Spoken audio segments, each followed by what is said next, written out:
다 아는 얘기일 텐데 옛날 인도에 익규 선사가 있었거든요. 일휴, 한일자 쉴 휴자인데 그 익규 선사가 깨달음을 인가받고 활달하게 지내니까 주위에 동료 스님들이 시기심을 느꼈어요. 그전에 뭐 변변치 않고 허술해 보이고 하던 스님이 깨쳤다고 하니까, 그래서 어느 날 익규가 산속을 포행하고 있는데 그 스님들이 따라와가지고 네가 깨달았다고 하는데 그 깨달음이 어디 있는지 한번 보여달라고 그랬어요. 그러니까 익규가 자기 옷을 풀어헤치면서 여기 있다고 했어요. 그러니까 그 중에 험한 사람이 도끼를 들고 있었나 봐요. 그래가지고 진짜 거기가 있는데 내가 한번 가슴팍을 쪼개봐야 되겠다고. 그러니까 익규가 19절을 읊었어요. 봄마다 때가 오면 흐드러지게 피는 삼복꽃, 그러나 벚나무 찍어봐라 벚꽃이 나오는가.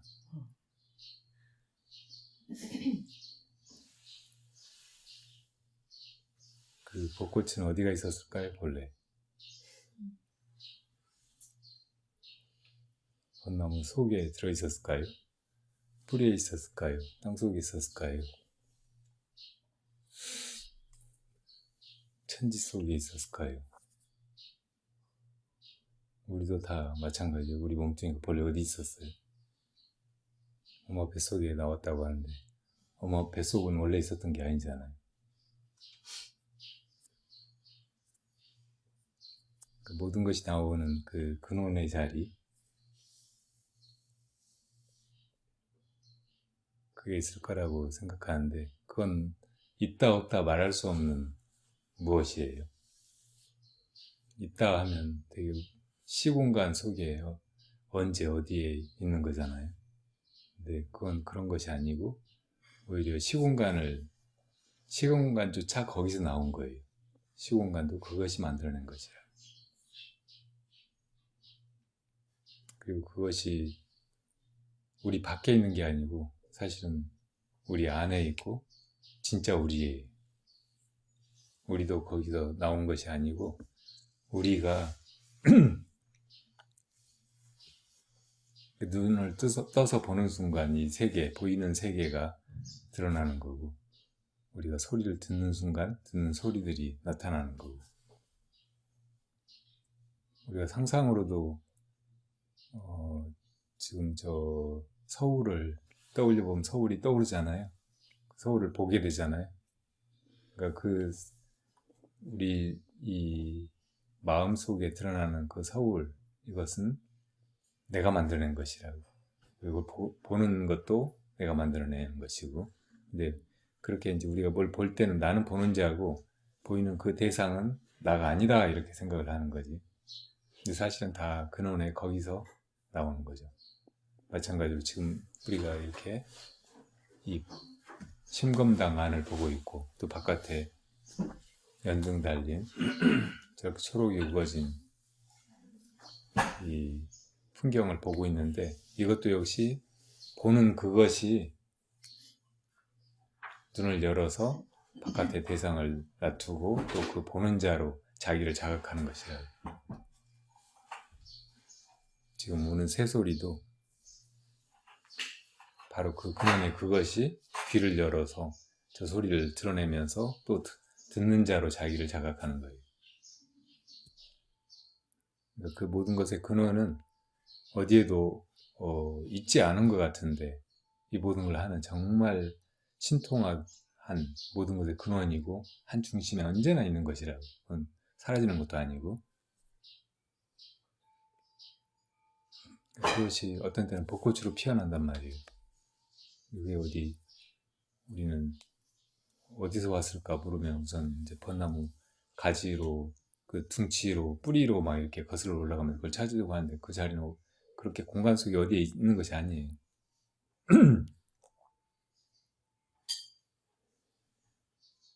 깨달음이란 바로 그렇게 근원에 이 모든 것을 놔두고 또 그것을 보는, 듣는 그 자아를 깨닫는 것이라고, 근원의 그것을. 그것을 볼 수 없으니까 아무도 확인을 못 하는데, 비로소 이제 이게 시절 인연 따라서 어떤 것으로 드러날 때, 아, 이것이 거기서 왔을 테니까 이것이 온 걸로 봐서는 그것이 거기 분명히 있겠구나라고 이제 아는 거예요. 벚꽃을 보고 이 벚꽃의 근원을 짐작하는 거죠.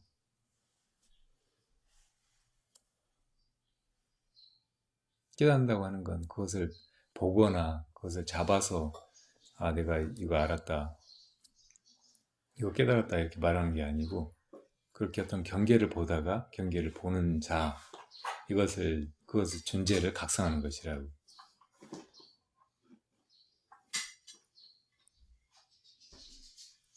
이렇게 이제 펼쳐져 나가는 자연, 이것을 지난 법회 때 크로노스라고 했잖아요. 시간 속에서 이것들이 진행되고 있다고. 이걸 불교적으로 이야기하면 시절 인연이란 말이에요. 시절 인연 따라서 이렇게 드러나는 것이지, 그 근원의 그것을 이거 밖에서 어딘가에 찾으려고 하면 없어. 도저히 못 찾아요. 밖에 어딘가에 있겠거니 이렇게 생각하면 그건 내 망상이에요. 이런 게 이제 플라톤의 이데아 같은 것이고, 중세의 신학이, 신이 그런 존재다. 신이 어딘가에 있어가지고 이 모든 걸 다 지배하고 섭리하고 주인이 되어가지고 모든 걸 다 이끌어간다. 이렇게 말했던 그런 것이라고. 그런 신이나 뭐 그런 이데아, 이건 사람의 관념일 뿐이에요. 없어요. 심지어는 우리가 시간이라고 하는 것도 이렇게 진행되어 간다, 시간이. 그래서 오늘이 2022년 5월 1일이고 2월 22일은 2월 16일은 4인 날이고 뭐 이렇게 그렇게 이제 인지하는 시간, 이거는 이제 상대적인 것이고, 어떤 사실은 맹랑하지, 어떤 시점을 딱 그 기원으로 잡아가지고 그때부터 뭐 1년 지났다 2년 지났다 오늘이 몇 월 며칠이다 막 이렇게 얘기하는 거니까 완전히 사람이 관념으로 그렇게 하는 것이라고. 물론 이제 자연의 근거를 두고 있죠.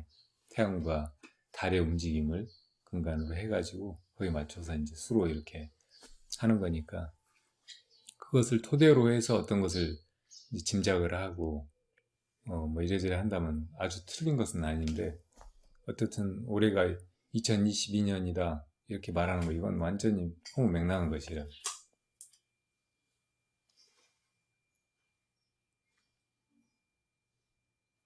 이 공간이라는 것도 여기가 여기다 이렇게 생각하는 게 허무맹랑한 거예요. 여기는 이 집안이다 이렇게 하지만 이 집은 지구를 타고 지구가 계속 움직이고 있잖아요. 이 공간이 계속 딴 데로 가고 있는 것이 그 자리에 있는 게 아니라고. 그래도 우주 공간 안에 이 지점 아닌가 이렇게 생각하지 모르면, 우주는 계속 한 모양으로 있지 않고 커져가고 있어요. 지구는 태양의 주위를 계속 돌고 있고, 태양은 또 우리 은하의 중심을 계속 돌고 있다고.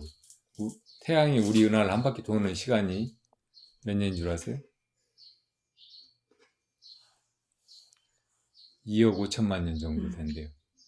그렇게 오래 걸려서 한 바퀴 도는, 그게 이제 이 우리 은하에서 태양이 그 1년으로 삼는 시간이.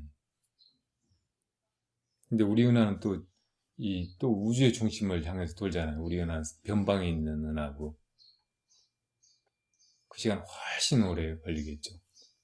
근데 계속 이 지구가 가만히 있고 또 이 집이 지구에 가만히 있고 그런 것 같지만, 사실은 계속 움직여가고, 그 움직임도 되게 복잡하고 어지럽다고 막 이렇게 막 돌고 있는 거예요. 이렇게 그냥 도는 게 아니고, 이런 걸 볼텍스 운동이라고 하죠. 그러니까 어떤 지점이, 공간이 여기라고 말하지만 그 지점이 가만히 있는 게 아니에요. 이 공간이 상대적인 것이고 있다 없어지는 것이고, 어떤 공간 안에서 그 근원을 찾는다는 것, 이것은 아주 어리석은 일이라고. 찾을 수가 없는 것이죠. 그렇지만 우리가 깨달음을 이룰 때는 그 공간을 찾아나서 가지고 아 여기구나 하고 찾을 수 있는 게 아니고 이 공간 속에서 어딘가에서 무엇인가를 보면서 어떤 경험을 하면서 그것의 존재를 근원에 이 공간도 없는 그것을 깨닫는 거거든요. 부처님은 보리수 아래에서 그걸 깨달으신 거고 우리도 지금 이 순간에 아 이것을 보고 있구나 이렇게 이것의 존재를 깨달으면 이 공간이 계속 변해가고 있고 절대적인 것이 아니지만 이 공간으로 나투어진 속에서 또 지금 이때 이 시절 인연 속에서 이 세상에서 제일 중요한 사건 깨달음이 일어난다고.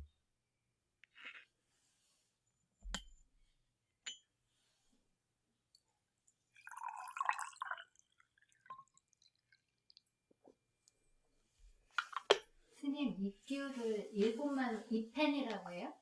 이규가 일본 말이고요. 일본 발음이고 아, 그래요? 한자로 우리식으로 읽으면 한일자 쉴휴자에서 일휴라고요. 그러면 이펜은 아닌 거네요? 맞아요? 나는 일본어를 전혀 몰라서 어떤 식으로 읽기는 잘 몰라요. 일휴를 일본식으로 읽으면 이텐이라고도 해요. 그 마코 공주가 네. 뉴욕에서 뭐 미술관에서 일을 하는데 그 선사에 대한 전시를 한다고 그렇게 뉴스에서 본 적이 있거든요. 마코 공주는 지금 그래서 일왕의 공주예요? 네. 나는 몰라요. 그 세상 동생의 물정. 딸이죠.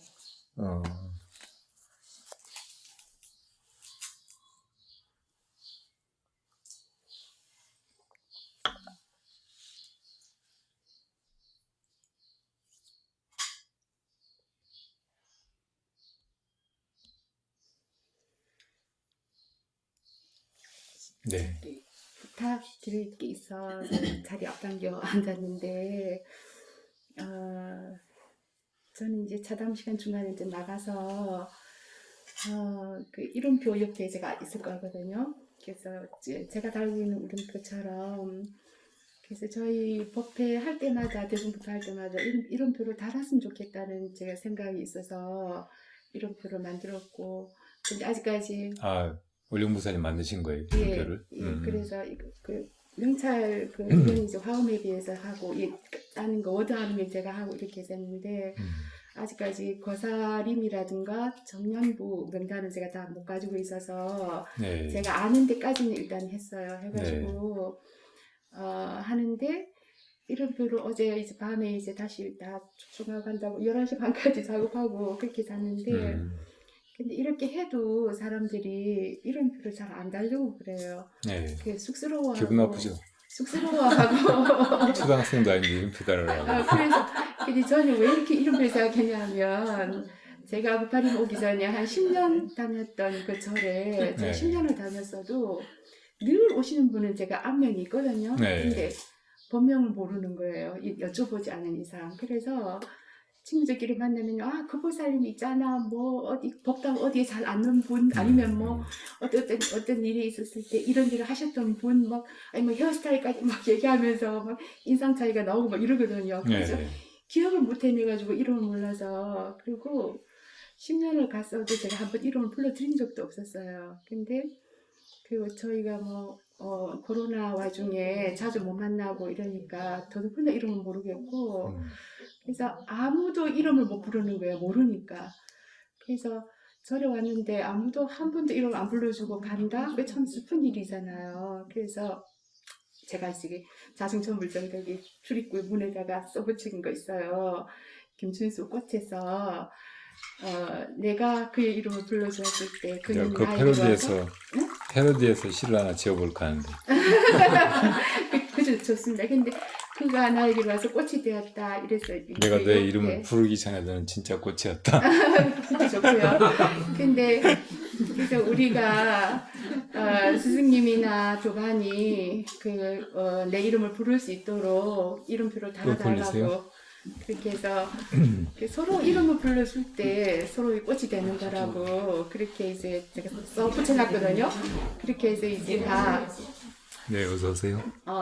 가나다 순으로 이제 다 대여했어요. 네. 그래서 올 때 이제 본인이 스스로 찾을 수 있도록 그렇게 하고, 그래서 저는 이제 그 과거 경험을 볼 것 같으면 이름을 알고 불러줘야 된다. 그래야 알 슬픈 거구나 싶어서 했는데, 스님께서 법문 시간이든 어느 시간이든 공개적으로 좀 도와주세요. 이름표 좀 다시라고 그래야 스님도 이름을 불러주실 수 있잖아요. 그래서 와, 그렇게 이거 보세요. 이걸 내가 꽃이라고 불러야 이게 꽃이 되겠어요? 이름부터 네. 존재감이 별로 없는 이거 것 어떻게 같아서. 꽃이라고 그냥 말해버리고 잊어버려요. 진짜 아름다워. 그래서 저는 이제 네, 이따가 음, 그 질문 시간에 네. 사람들 많이 있을 때 그 대답을 해드리는 게 좋을 것 같네요. 네네네. 그래서 저는 회원부사님한테 이제 버스 타시는 분 미리 알아서 이거 찔레꽃이네요? 아, 찔레꽃 향이 나네요? 네, 찔레과인데 이름은 훨씬 높아. 오, 세상에.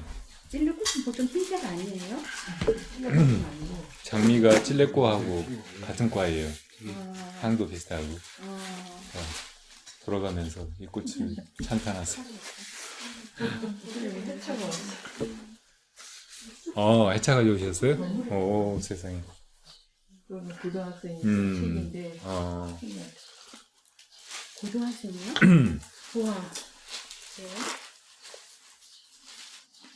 현근택 씨가 제주도에서 보글로 수만다고. 아, 그래요? 네. 못 들으셨어요? 거기서 못 들어. 관심이 없네. 그 사람 조카라고 그랬어요? 네. 내가 현근택이라는 이름을 알고 난 뒤로 엄청 관심을 가지고 있어요.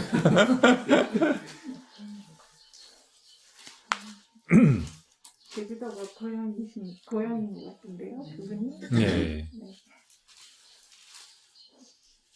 아마 그 원희룡보다 훨씬 제주도지사를 잘할 것 같아요. 제주도 사람인 건 같은데 이 현근택 씨는 일을 해본 사람이더라고.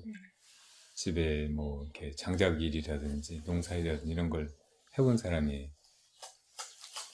근데 원희룡은 머리만 좋은 사람이에요. 머리가 썩 좋은 것 같지도 않아요.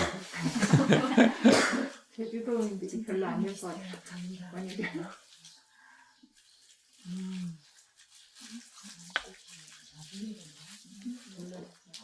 머리가 잘 돌아가서 좋은 게 아니고 그 머리를 잘 쓸 수 있어야 좋은 거잖아요. 다르게 또 모두를 위해서.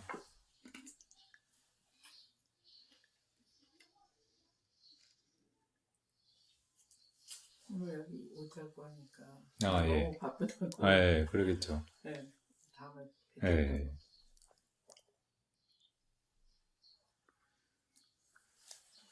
요즘에 평론 자주 하셨어요.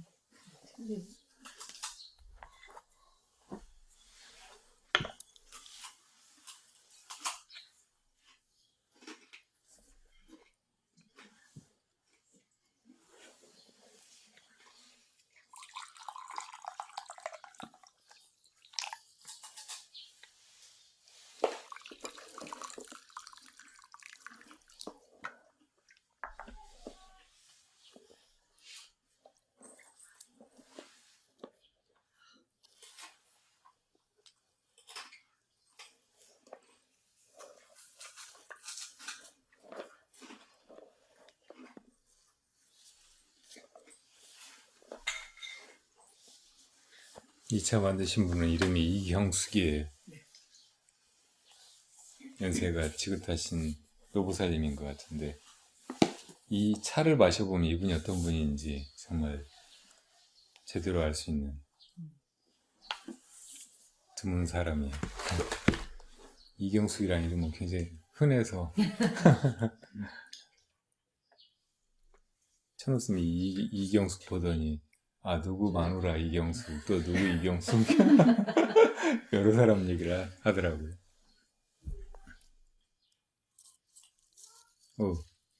이에 속으로 묻히면 안 되지. 꽃 망가지지 않게. 네, 됐어요. 됐어요. 그 물 넣었어요? 예. 네.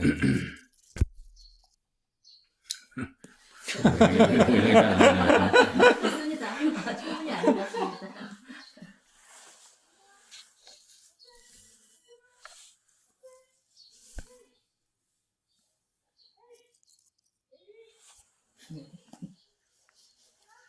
거사님을 보게 해놨어요.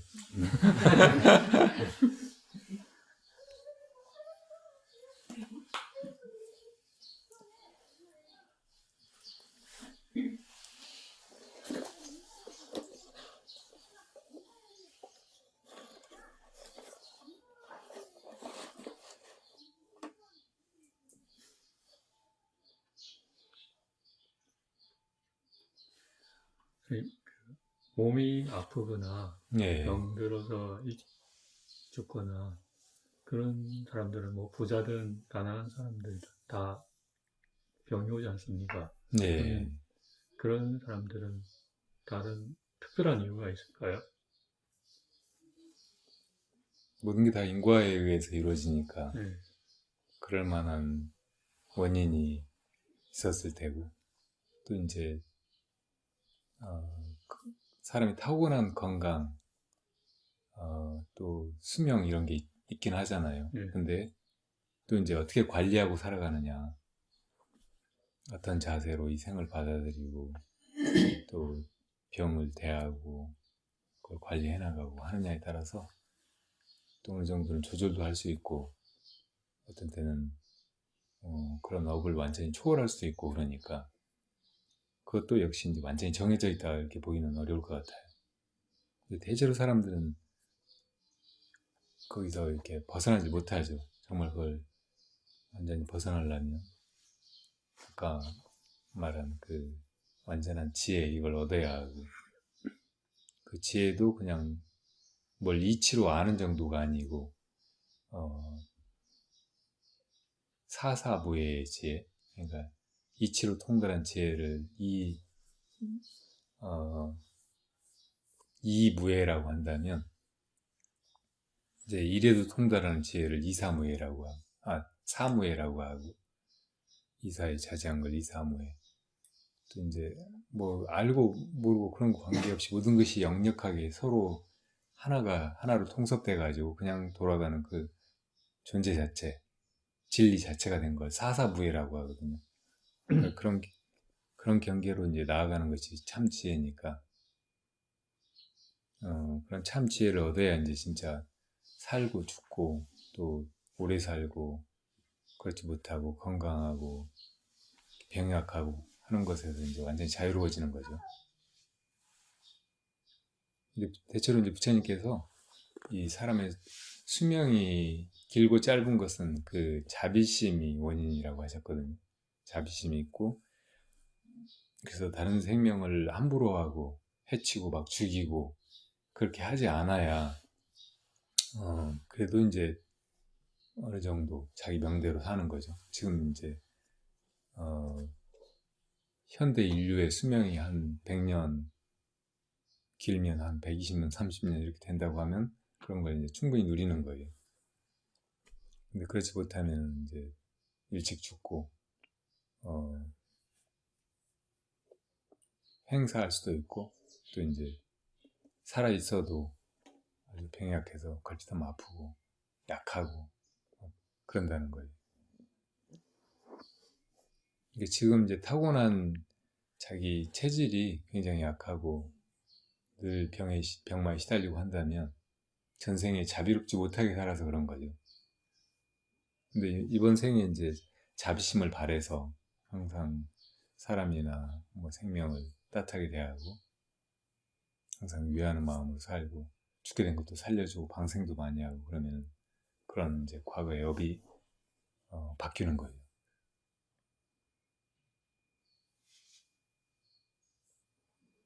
그 병을 좋은 의사 만나가지고 치료할 수도 있어요. 아픈데.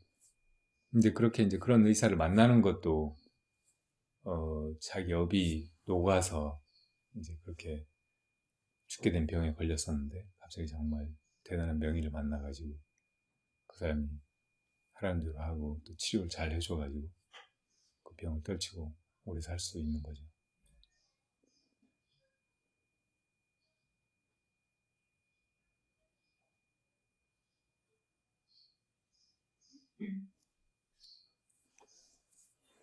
얼마 전에 그 일본 어떤 대체의학하는 의사가 쓴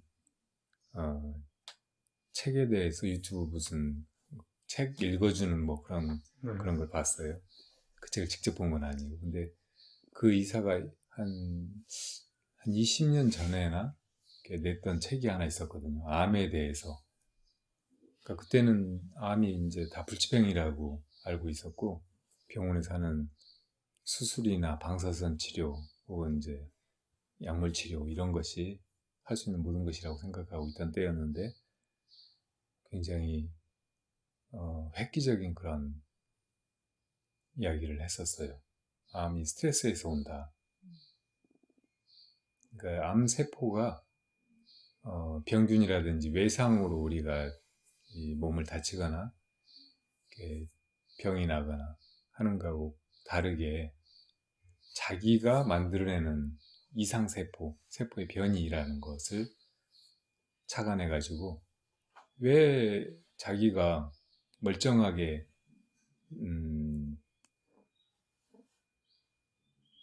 살아갈 수 있도록 장기가 재기능을 하고 생명체가 건강하게 살 수 있도록 세포 변이를 하는 게 아니고 세포를 새로 증식을 하는 게 아니고 왜 이상한 세포를 만들어낼까? 어떤 경우에 그런 세포가 생겨날까? 이걸 이제 연구하다 보니까 사람이 너무 스트레스 받고 그리고 삶의 의욕을 상실했을 때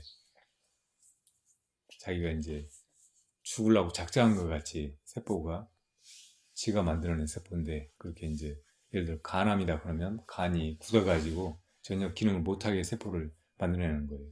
분명히 새 세포고 간의 세포이긴 한데 이 간을 작동 못하게 막 굳어가게 그렇게 만드는 거예요. 그러니까 몸의 모든 부분에 다 암이 생길 수가 있잖아요. 심지어 혈액 같은 데도 암이 생기잖아요. 혈액이 제 기능을 못하게 이상한 혈액이 생겨나는 거예요. 그게 혈액암이죠. 그러니까 이제 무슨 일로 스트레스 받지 말고 그리고 스트레스를 살다 보면 안 받을 수가 없으니까 그거를 잘 소화해서 거기에 지지 말고 그걸 이제 긍정적으로 해석하고 또 이제 잘 참는다든지 용서한다든지 혹은 받아들인다든지 이렇게 해가지고 그걸 넘어서야 이제 암에 안 걸린다는 거예요. 그 전에 이제 그런 얘기를 해서 굉장히 많이 공감했었는데 최근에 이제 본 그 새 책에서는 이 사람이 모든 병의 원인은 저산소, 저체온이다 이렇게 얘기한 거예요. 그러니까 암이 이제 대표적인 거지만 저산소, 저체온 상태에서 우리 몸이 제 기능을 못하고 그러면서 병이 생기고 암도 그럴 때 생긴다는 거예요. 근데 이때 암세포가 생겨나는 것이 되게 비슷한 우리 자연계의 어떤 조건이 음식물이 발효되는 거하고 똑같다는 거예요. 발효가 참 특이한 거거든요. 분명히 박테리아, 바이러스가 어떤 음식물을 분해하는 거거든요. 식재료 이런 걸 이제 분해하는 건데 그냥 자연계에서 놔두면 다 썩잖아요, 음식이. 근데 썩는 거하고 다르게 발효되는 거는 그 자체 그 고유성을 어느 정도 유지하면서 더 깊은 맛이 되게 이상하게 변화되는 거예요. 근데 이게 다 저체온 저산소에서 되는 거야. 김치를 담갔다 그러는데 이 김치를 그냥 뜨거운 데다 내놔버리면은 다 썩어버려요. 그래가지고 이거 발효가 되는 게 아니고 먹을 수가 없이 부패한 쓰레기가 돼버린다고. 근데 이제 적당한 온도, 그 땅속이라든지 혹은 김치냉장고 같이 적당한 온도에서 또 이제 산소하고 바로 닿아 있으면 안 돼. 보통 이제 김치를 담가 놓고도 겉에 산소하고 닿아 있는 부분은 이상한 맛이 나고 조금 약간 하얗게 뭐가 끼고 못 먹게 돼버리잖아요. 근데 이제 산소하고 직접 접촉을 안 하는, 그렇지만 완전히 또 산소가 없는 것도 아닌 물속에 잠긴 상태 같은 그런 상태에서 김치가 있으면은 아주 잘 발효가 된다고. 정말 좋은 김치, 그냥 생 배추하고는 아주 다른 맛의 배추김치가 되잖아요. 예, 예. 어서 오세요. 네. 그러니까 이 발효라고 하는 것이 부피하고 완전히 다른데 그것이 이제 잘 살아있으면서 잘 성숙되는 그런, 그래서 완전히 다른 음식으로 재탄생하는 그런 과정이란 말이에요. 근데 바로 똑같은 상태에서 암세포가 생겨난다는 거예요. 이건 죽은 게 아니에요. 몸이 죽는 게 아니고 분명히 생겨나긴, 세포가 새로 생겨나서 생체가 유지되는 거긴 한데 이상한 상태로 새로운 자기 몸의 원래 세포하고 다른 상태로 세포가 변해버리는 거잖아요. 몸이 그렇게 달라져 버리는 거라고. 그래서 죽어가는 거예요. 그러니까 이게 뭐 어디가 이제 다쳐가지고 그 죽어 피가 고름이 되고 살이 썩는 뭐 그런 거하고 다른 거예요. 그런데 이것이 그 전에 자기 세포하고는 또 다르게 완전히 다른 세포로 변이 되는 거잖아요. 그러니까 이게 바로 저산소 저체온에서 된다는 거예요.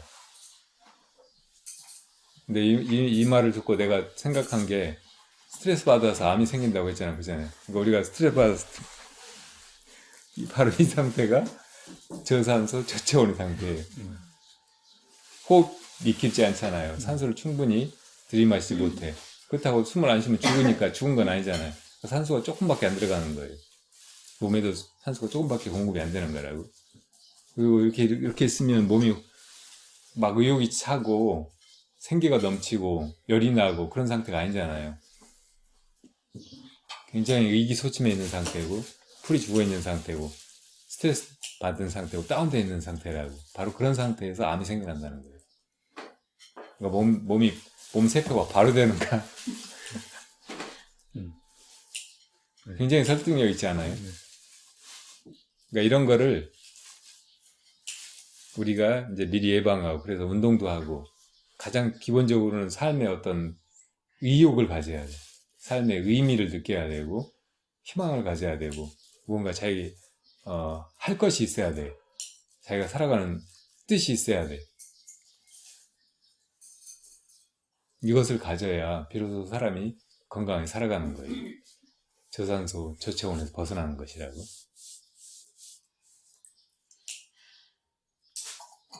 이걸 불교적으로 이야기하면 발심해야 돼, 발심. 우리가 살아가는 것이 그냥 살아가는 것이 아니고 그냥 목숨이 붙어 있는 것이 아니고 그냥 내던져져 있는 것이 아니고 내던져져서 그냥 할 수 없이 꾸역꾸역 목숨 부지하는 것이 아니고 또 어디 갇혀가지고 여기서 못 벗어나고 형벌받듯이 이렇게 형기를 채우고 있는 그런 과정이 아니고 의미가 있어서 태어난 거예요. 살아갈 이유가 있어서. 그리고 그렇게 살아가는 것이 내 성장이나 내 행복, 내 자유, 내 완성을 향한 길인 거예요. 그렇게 완성된 인간, 이것을 부처라고 하잖아요. 부처님은 뭐 특별한 어떤 한 사람을 지칭하는 말이 아니고 이게 그냥 명사라고. 그래서 석가모니 부처님만 부처님이라고 하는 게 아니고 석가모니 부처님은 석가모니라고 불리우는 부처님인 거예요. 또 과거세 뭐 연등 부처님, 가섭 부처님 이런 분들은 그런 이름으로 불리는 부처님이고 또 다른 세계의 아미타 부처님, 아촉 부처님은 그런 이름으로 불리는 다른 부처님이고 미래의 우리도 부처님이 되는 거라고. 그러니까 우리가 미래에는 부처님이에요. 그러니까 부처님이 되기 위해서 우리가 나아가는 그런 존재들이고 이것이 삶의 의미라고. 다 살아있는 것들은 다 살아있다기보다는 유정들, 정식이 있는 존재들, 저 나무나 뭐 풀이나 이런 게 상부를 하는 건 아니지만 어쨌든 이렇게 벌 줄도 알고 들을 줄도 알고 손발을 움직일 줄도 알고 자기 의지를 가지기도 하고 막 그런 존재들은 다 사실은 이미 불성을 가지고 있고 그 근원을 다 가지고 있잖아요. 그리고 그 근원이 온전하게 드러날 때가 있다고. 그렇게 된 존재를 부처님이라고 하고 우리도 그러니까 부처님인 거죠. 그러니까 이것을 자각하고 우리가 그렇게 가고 있구나. 그런 존재로구나. 또 그것이 우리 삶의 목적이고 우리 길이로구나. 이렇게 깨닫는 것이 보리심을 바라는 것이라고.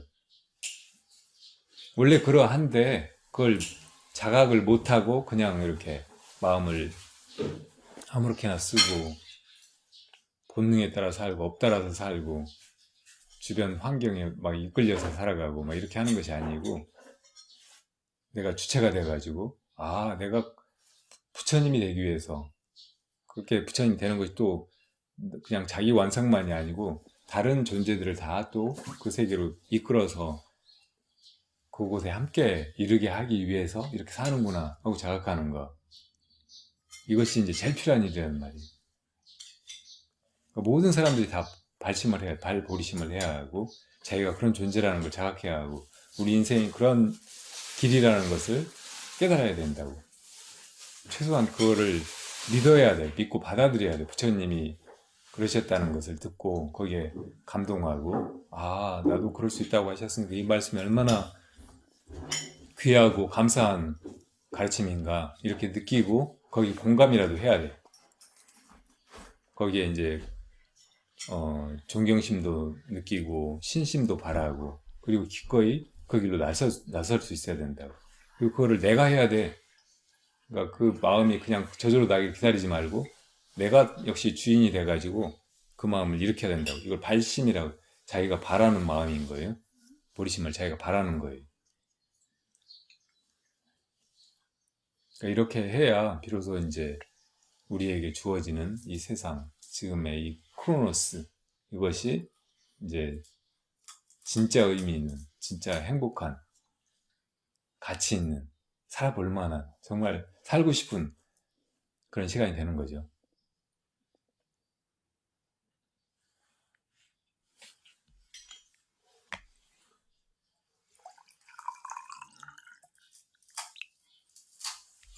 질문 2가지 그리고 금방 떠오른 생각 1가지 이렇게 있는데 크로노스 시간이라는 것은 우리 불교에서 얘기하는 10세심이랑 이렇게 비슷한가요? 같은가요?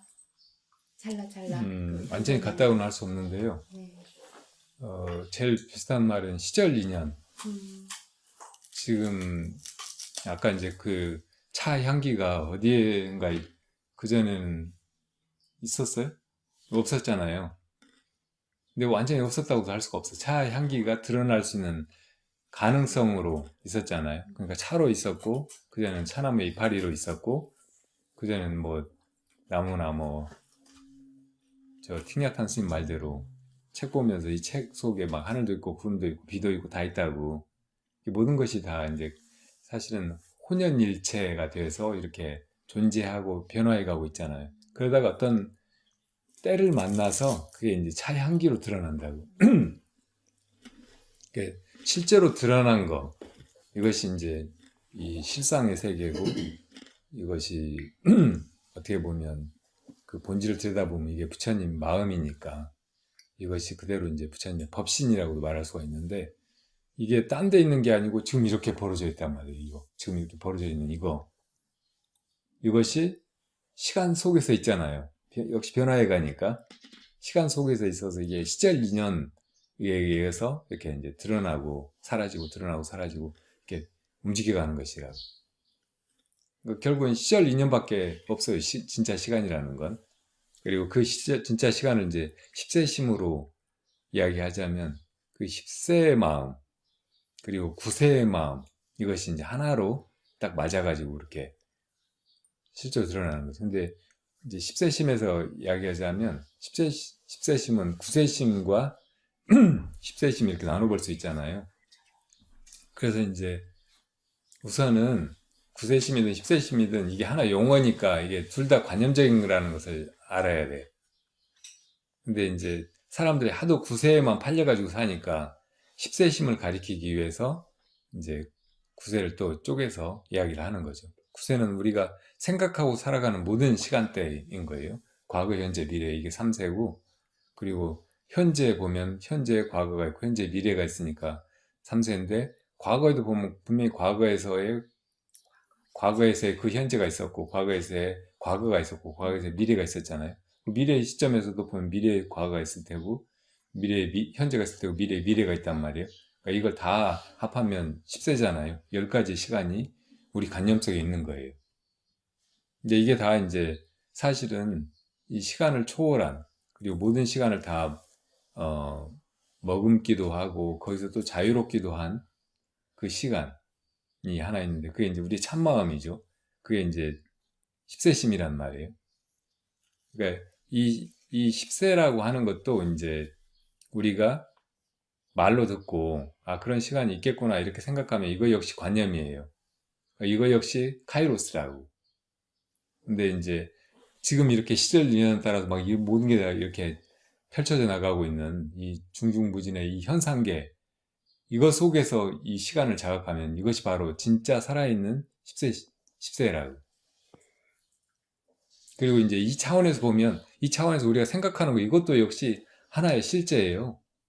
모든 망상도 다 실제고 그 망상으로 생각하는 과거, 현재, 미래 또 구세 이거 다 현재 진짜 존재하는 것이라고. 그것조차 다 이제 10세심 안에 들어와 버리는 거고 시절 인연 속에서 이렇게 펼쳐져 가는 거고 어느 것 하나 거짓된 것이 없죠. 입처개진이지. 그리고 또 하나 질문이 그 아르야식이 있잖아요. 예.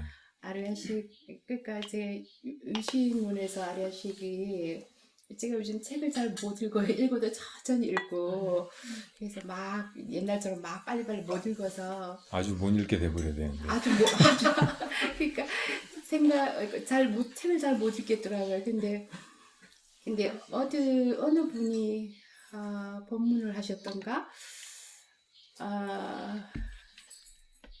아카식 레코드라고 말씀하시는데 지나갔는데 그것이 제가 느끼기에는 아르야식에 대해서 얘기하는 거 아닌가 이런 생각이 들었어요. 그래서 저는 이제 아카식 레코드에 들었어도 책을 사볼 마음도 지금 아직은 없고 마음의 여유도 없고 그래서 아카식 레코드라는 것이 뭘까? 그렇게 아르야식 아닌가? 그렇게 말로 이 말 저 말 듣고 그걸 막 서로 연결시키고 이 말은 이 말이다 이렇게 하려고 하는 거는 항상 착오가 있을 수 있어요. 그렇지 안 읽어봤죠. 잘 모르니까. 그러니까 아르야식이라는 게 뭘까? 내 안을 들여다보면서 분명히 내 안에 보면 지금 이렇게 보고 듣고 하는 이 현존하는 의식도 있지만 그 속에 이거를 카메라가 찍듯이 기억하는 식도 있잖아요. 그 식이 바로 아르야식이란 말이에요. 함장식. 함장은 뭘 이렇게 저장한다 그런 말이잖아요. 그리고 그 아르야식에서 이 모든 식이 다 나와. 그러니까 땅 속에서 씨앗이 들어있다가 그 씨앗에서 다 이 모든 식물이 자라나듯이 그래서 이제 그 아르야식에서 나라는 것도 나오고 나라고 하는 이식, 말라식 이것도 나오고 자기가 이제 뭐 이런저런 행동의 주체라고 생각하는 그놈이죠. 가짜 주인공인데 그리고 이제 보고 듣고 하는 아니비설신의 육식도 나오고 그러니까 이 지금 현행하는데 이 식 전체 이 속에서 무엇이 아르야식인가 이렇게 물어야 돼. 그래야 이제 그 아르야식의 실체를 알게 되는 것이고 그리고 부처님이 아르야식이라는 그 용어를 통해서 정말 우리들한테 가르쳐주고자 했던 것이 무엇인지 알게 되는 거예요. 그러니까 그 유식에 보면은 모든 게 다 식이다 이렇게 가르치시고 그렇게 알아야 되는 이유가 전식 득지하는 거잖아요. 그 전에 그냥 모르고 쓰면 이게 그냥 식작용인데 거의 노란하고 이걸 다 사실은 그 근원이 식인데 이게 따로따로 존재하는 이런 물상 혹은 어떤 개념이라고 생각하고 그렇게 사는 거예요. 근데 그 근원을 잘 살펴보면 이게 다 식이고 그렇게 이제 통찰할 때 이 식이 그냥 식이 아니고 지혜로 전환되는 거예요. 전식 득지 식이 바뀌어서 지혜가 되는 거라고. 그러니까 그 식에 놀아나면 이 식은 그냥 식일 뿐인데 이게 돌이켜져 가지고 그 식의 실체가 스스로 각찰되면은 이게 지혜가 돼 가지고 이 존재계를 이제 그 쓸데없이 분별하고 다른 것으로 여기고 또 나가 아닌 것으로 여기고 또 그걸로 괴로워지고 막 이럴 일이 없어지는 거죠. 그리고 그 아카식이라는 말은 내가 처음 본 거는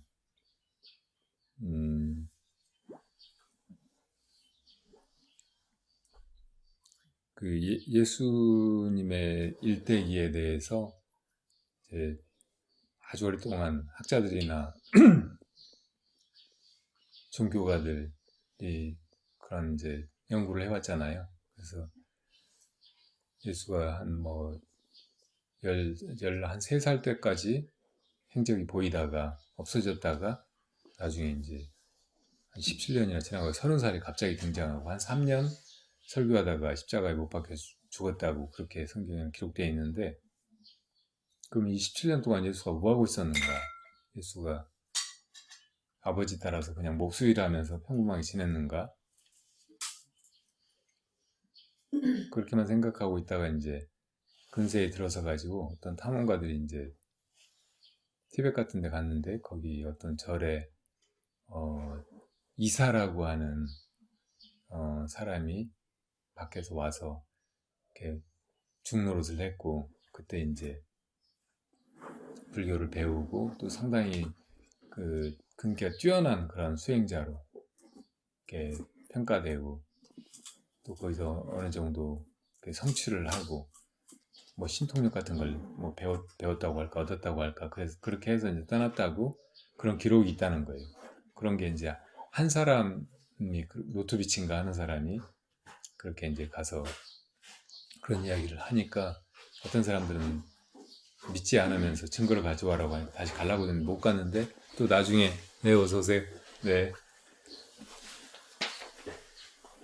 또 이제 다른 사람이 가서 그 절을 받고 또 그런 노토비치가 다녀갔다는 이야기. 노토비치가 사실은 이제 탐험 활동을 하다가 어서 오세요.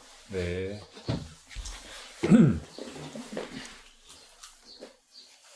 몸이 병이 난 상태에서 그 절에 들어갔는데, 그 절에서 이제 간호도 해주고 막 이래저래 그런 옛날 자료가 있다고 해서 보여주고 막 그랬다는 이야기를 또 들은 거예요. 그래서 이제 뭐 그런 얘기가 또 서양에 알려지기도 했는데, 역시 또 이제 믿는 사람 믿지만 안 믿는 사람 안 믿고 공격하고 막 그랬단 말이에요. 근데 그래서 이제 그런 게 미궁에 쌓여서 어떤 결론도 없이 이렇게 흘러오고 있었는데, 네, 어서 오세요. 네.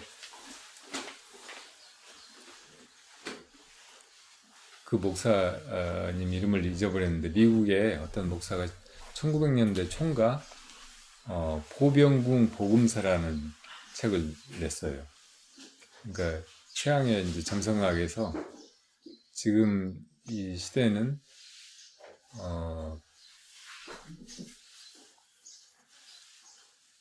쌍어궁 시대, 그러니까 물고기 두 마리가 서로 이제 꼬리를 물고 돌아가는 그런 문양으로 많이 이제 여기나 동서고금에 있는데, 그런 시대인데, 그래서 이제 예수는 그런 시대의 선지자였는데, 그 시대가 이제 지나가고 물병자리 시대가 온다는 보병궁 시대가, 이제 보병궁 시대에는 이제 비로소 예수가 어떤 인물이었는지 그런 게 이제 제대로 드러나고 그런다고. 그리고 우주에 지나간 기록이 다 우리 영계 다 기록이 되어 있는데, 그거를 자기가 이제 들어가서 그 영계에 들어가서 그 기록을 가져왔다는 거예요. 그 아카식 레코드, 그거를 이제 가져와서 예수의 일대기를 이제 또 이렇게 새로 경전처럼 썼어요. 근데 거기 보면 예수가 여기저기 다니면서 이제 현자들을 만나고 가르침을 받기도 하고 대론을 하기도 하고 막 그렇게 여러 군데를 돌아다닌다고. 이집트까지 가고 중국까지 오고 인도, 티벳은 물론이고. 스카모니 부처님은 그때 이제 안 살아 계셨으니까 직접 뵙지는 못하는데, 중국에 와가지고 뜻밖의 맹자를 만나요. 그래가지고 굉장히 많이 공감을 하고 또 이제 사상적인 영향을 받는다고. 근데 거기 그 보병궁 복음서에 보면 맹자 이름이 맹구스테로 나와. 맹구스테. 그 맹구스테가 누군가 나중에 알고 보니까 맹구스테가 맹자인 거예요. 맹자 사상 가만 보면 공자님의 사상을 계승하면서도 천을 굉장히 중요시하거든요. 천, 하늘, 이 모든 것을 그 주관하는, 인간이 따라야만 하는 높은 의식 세계, 이걸 이제 천이라고, 하늘이라고 묘사한다. 그러니까 이런 맹자 정신 같은 것이 한국에서는 나중에 동학사상 같은 데서 받아들여져요. 동학사상에는 조금 더 발전적으로 그 천이 저기 따로 우리와 다른 세계에 있는 것이 아니고 사람이 하늘이다. 이렇게 이제 조금은 그 불교적으로 도가적으로 회통시키는 거죠. 근데 어쨌든 그 거기 묘사된 걸 보면 예수님이 훨씬 성경에 나와 있는 것보다 지혜로운 사람이고 또 어떤 식으로 해서 예수의 그 사상이나 가르침이 형성이 됐는가 이거를 수긍할 수 있게 만들어주는 이야기가 많아요. 볼만한 책이더라고요. 그 책 얘기하면서 내가 얘기했던 것 같은데 아까 그랬거든. 그랬나요? 뭐 부사님 쓸데없는 관심 갖지 말고 쓸데없는 책 보지 말고 책 잘 못 봐요. 쓸데없는 말 하지 말고. 근데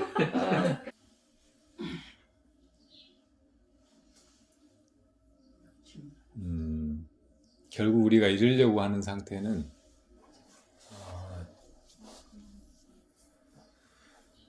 열반의 상태고 그 열반의 상태는 선정과 반야가 완전히 결합된 극점에서 통합된 그런 상태예요. 선정은 뭐예요? 아무것도 하지 않는 상태라고. 그친 상태, 마음이 쉰 상태. 그러니까 거기에는 뭐 좌선을 한다 혹은 뭐 호흡을 한다 혹은 뭐 보리심을 바란다 뭐 그런 것도 없어요. 그런 말도 없고. 그렇지만 그게 다 모든 게 없어져 버린 단멜의 상태가 아니고 반야가 빛나는 상태니까 그런 상태에서 모든 게 다 역력하게 드러나는 거고 거기에 대해서 아무 말도 하지 않아도 진리가 차고 넘치는 상태인 거죠.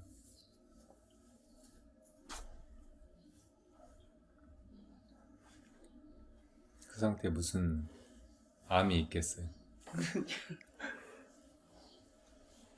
스님, 제가 지금 네, 먼저 하세요. 안녕하세요, 스님. 저 네, 본명 진강입니다. 네. 제가 여쭤보고 싶은 질문은 몇 번 망설이다가 말씀드리는데 불연이라는 게 있는 건지 예를 들어서 아까 예수님 말씀하셨는데 누군가 이게 하나님을 믿는 사람은 너무 저기 할 때 예수님이 나타난다고 하시잖아요. 근데 저 같은 경우는 덕현 스님이 나타나시걸랑요. 저는 오늘도 아니 전 심각해요. 기심이 많아 너무 밤 12시부터 4시까지 이 기심의 마의 작용이 다른 게 아니라 이번 주에는 여기를 안 오고 싶은 거예요. 그래서 이 언니만 보내려고 몇 번 망설이다가 제가 망설였던 이유는 저는 덕현 스님을 뵙고 법화림을 행사가 있을 때 가야 된다고 생각을 하면 제 스스로가 좀 수행을 하고 가야 된다고 생각을 해요. 근데 제 자신이 정진도 하고 그런데 제가 그걸 못하고 그러니까 뵙기가 조금 그런 거에 부끄럽기도 하고 가서 뵐 자격이나 있을까? 나는 그 마음이 강하다 보니까 그리고 어디 또 우리 복슬이 제가 우리 복슬이 젖꼭지를 찐득인 줄 알고 이게 묻어 뜯었는데 그 순간에 제가 왜 이렇게 내가 수행을 안 해서 내가 이러는구나 내가 멍청해졌구나 무식하구나 어리석구나 이런 생각들이 자꾸 올라오니까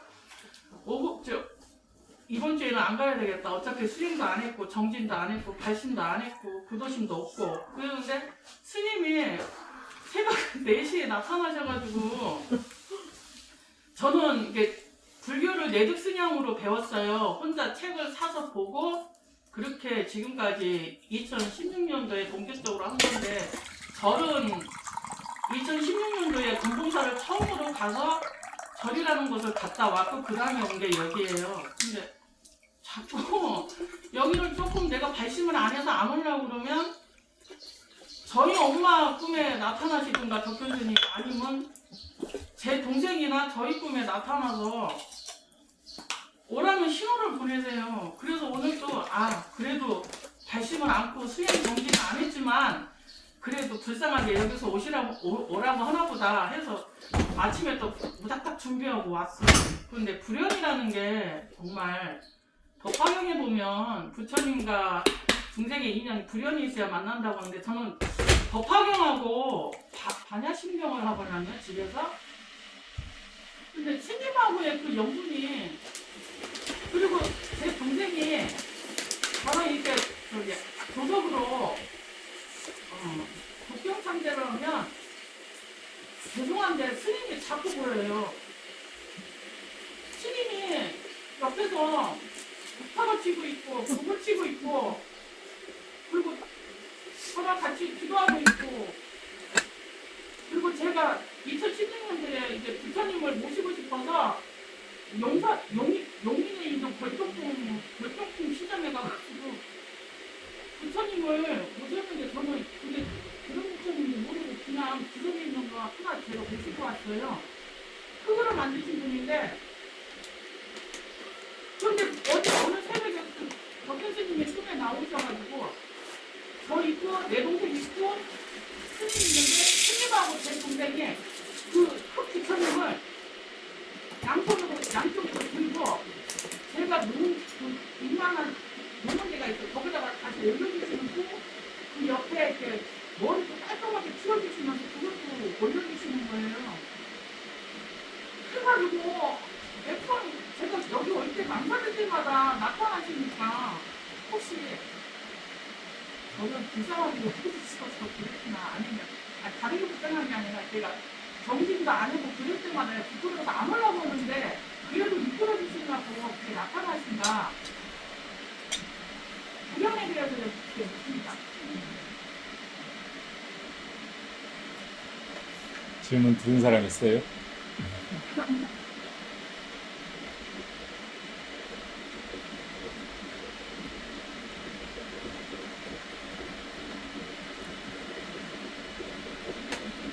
태어날 때마다 들으시니까 제가 남겨줄 때마다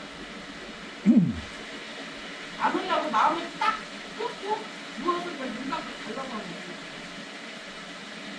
그래서 이렇게 막 착각으로 나타나네요. 꿈에 나타나시는 거예요. 그 사람 질문 대답 기다리고 있어요? 네. 저는 심각해요. 정말로. 저 새가 대답하고 있어요. 여기 꽃이 대답하고 있고. 새가 뭐라고 해요, 보살님? 그냥 따라오래요. 예? 이대로 가래요. 이렇게. 새가 짹짹 그러는구만. 뭘 따라오라고 그래. 따라오라는 거죠. 그냥 묵묵히 가라는 소리예요. 제 생명 닦으라고. 이 꽃은 뭐라고 돼요? 꽃은요? 저는 저 꽃이 말하는 게 생명의 소리거든요. 네? 생명의 소리. 두 발이 헛소리예요. 아니요, 헛소리 그냥 아니에요. 꽃은 그냥 보고 새소리는 그냥 들어요. 응? 보살님 꿈속에 덕현스님이 나타나도 그냥 이런 것이 나타났구나 이렇게 보고 해야지 그걸 막 무슨 의미가 있다고 생각하고 이게 무슨 뜻일까 이렇게 생각하면 망상의 늪에 빠져가지고 헤어날 수가 없다고. 근데 그렇게 말씀하실 줄 알았는데 있다 없다 저기 말하고 알았는데 뭐하러 말해요? 아는데, 스님. 네? 그래도 있다 없다 그거 맞아요. 그 말은 맞는데 그래도 수행도 안 하고 게으름 피우는데 얘한테 이렇게 보살님 수행은 마음이 엉뚱한 대로 갈 때 이놈이 엉뚱한 대로 가는구나 하고 알아차리는 거 그게 제일 기본이에요. 그게 너무 괴롭죠. 아, 마음 이런 꿈을 꾸는구나 하고 딱 알아차리는 거. 그리고 이제 할 수 있으면은 쓸데없는 짓 안 하게 조금 고삐를 당기는 거. 아, 이거 쓸데없는 것인데 왜 뭐하라 하고 있니 하고 이렇게 조금 그냥 안 그러게 하는 거. 이게 우리가 해야 될 전부라고. 사실은 우리가 다 아까 말했듯이 부처님 마음이고 그대로 완벽해요. 그대로 편안하고 영원하고 자유롭고 뭐 아무것도 거기다 더 보태고 빼고 할 것이 없다고. 뭘 닦아가지고 뭘 만들려고 하는 거예요.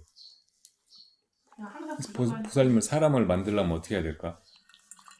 네? 진강을 사람을 만들려면 어떻게 해야 되냐고. 진강은 강이라는 말인데 이걸 사람을 어떻게 만들어?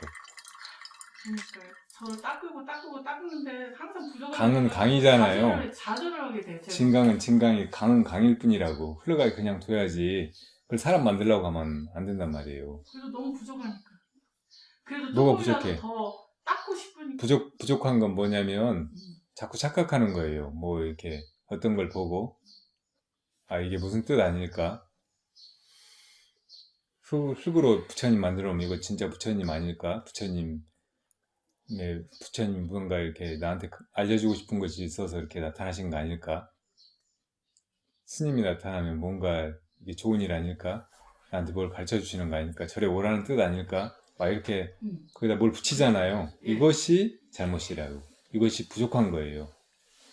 사실은 부족한 것보다는 넘치는 거예요. 멀쩡한 것을 쓸데없는 것으로 그리고 나한테 괴로움으로 바꿔버리는 일이라. 그러지 말고 그냥 그랬구나, 그런 꿈 꿨구나 이렇게 하고 그냥 잊어버려요. 놔둬버려. 그렇게 알아차리고 마는 거예요. 그리고 할 수 있으면은 이제 그런 쓸데없는 꿈 꾸는 것보다 그냥 편안히 자는 게 좋잖아요. 근데 그러면은 가끔씩 그러니까 어쩌다 한 번. 매일 꿈은 그것도 괜히 그냥 그 사람 그 넘기는데. 이상한 꿈 꾸고 와가지고 지금 대중들 다 이렇게 불편하게 하고 있잖아요. 죄송해요.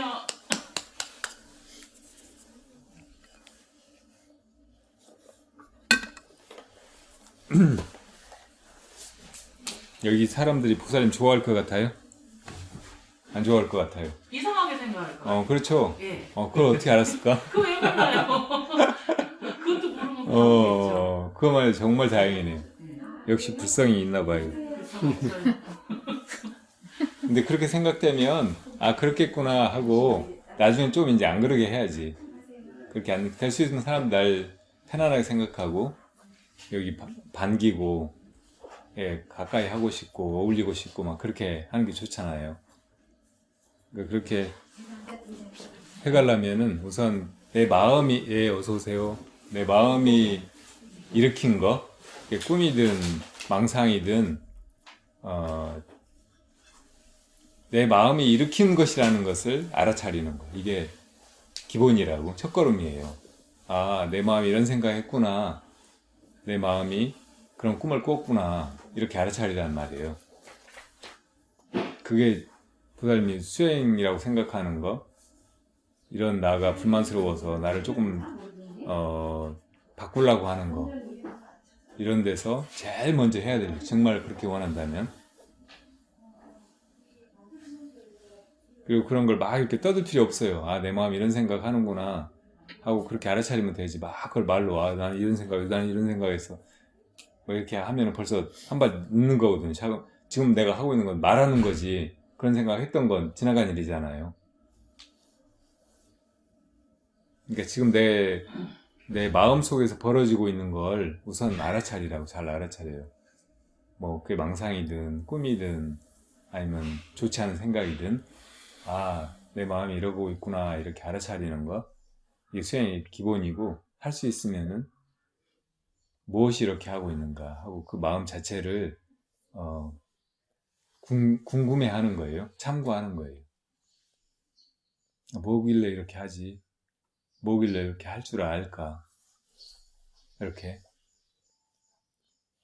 제가 너무 쉽게 가르쳤던 것 같아요. 제가 뭐길래 이러지 그런 생각하면서도 스님께 질문하면 답을 찾을 수 있을까 했는데 제가 그것도 제 욕심이었던 것 같네요. 맞아요. 욕심이고 예.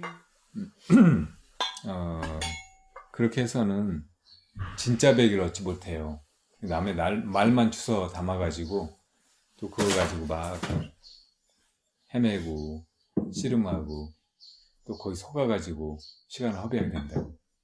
그러지 말고 내가 내 마음 공부를 그냥 내 힘으로 시작해.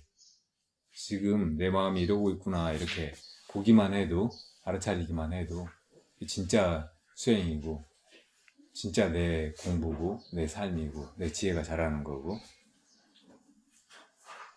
이게 진짜 부처님이 가르치신 거예요. 남의 말 주워 들어가지고 그 말을 그냥 추종하고 또 금과 옥조처럼 자기가 간직하고 나중에 거기 속아가지고 자기 시간을 쓸데없이 막 들여서 그걸 실험하고 막 연구하고 멍정하고 하지 말고, 세상에 수많은 사람들이 종교라고 하는 걸 가지고 그 종교라고 하는 데서 주워들은 말 이런 걸 가지고 자기 인생을 다 망치고 있어요. 정말 많은 종교인이라고 하는 사람들이. 그러니까 그러지 말고 진짜 부처님 제자가 되려면은 그냥 내 마음을 보면 돼요. 내 마음을 보고 이 마음이 이러는가 저러는가, 이런 생각하는가 저런 생각하는가, 이걸 스스로 알아차리고 그리고 할 수 있으면 그 주인이 이제 되어가고, 이게 뭐길래 이렇게 할 줄을 알까, 이렇게.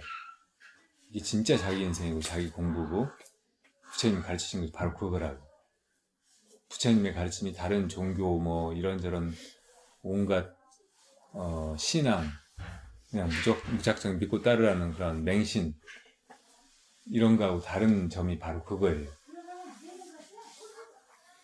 그러니까 그 옛날 선사 중에 부처를 보면 부처를 죽이고 조사를 보면 조사를 죽이라고 하는 분이 있었잖아요. 임재선사 그러셨어요. 보살님도 진짜 부처님 제자가 되려면, 진짜 수행을 하려면 그런 정신을 가져야 해요. 덕현스님 나타나면 싹 배워버리세요. 알겠습니다. 감사합니다. 부처도 죽이고 조사도 죽이는데 무슨 덕현스님 따위. 나도 아니고 내가 보살님 꿈에 들어간 적도 없고 뭐 그런 분신을 놔둘 줄도 모르고 막 그러니까 계속 그렇게 휘둘려서 막 그걸 이제 진짜인 줄 알고 막 하면 나중에 이제 미친다고, 정말로 남들 보기에 정말 이상한 사람이 돼버려요. 이상한 사람. 우리 절에 전에 와서 지내기도 한 사람 중에 그런 사람이 있었거든요. 꿈속에 맨날 덕현스님이 나타나는데, 그래도 맨날 보고 있어서 자기가 사생활이 없어졌다고 나한테 제발 좀 사라져달라고, 제발 꿈속에 오지 말라고 막 계속 문자 보내고 메일 보내고, 나중에 나한테 해도 안 되니까 막 옆에 부자들한테 하소연하고 다른 스님한테 보내고 조계종의 큰 스님들한테도 보내고 불교 방송에도 보내고. 저 그 정도 아니에요. 그렇게 되면 아니, 그 정도 아니에요. 보살님도 그렇게 될 소지가 있어서 내가 지금 미리 싹을 자르는 거예요. 스님이 이상하게 방향으로 자꾸 돌리시는데 그거 아니에요. 어쩌다 한번. 아니 좀 이상하다니까. 그 정도 이상하진 않아요. 진짜로. 근데 어쩌다 한번 그러신다니까. 그분처럼 그렇게 저기 하진 않아요. 네네. 그러면 진짜 가야죠. 정신치료 받으러 가야죠. 그렇게. 예. 그리고 복수리도 개 취급하세요.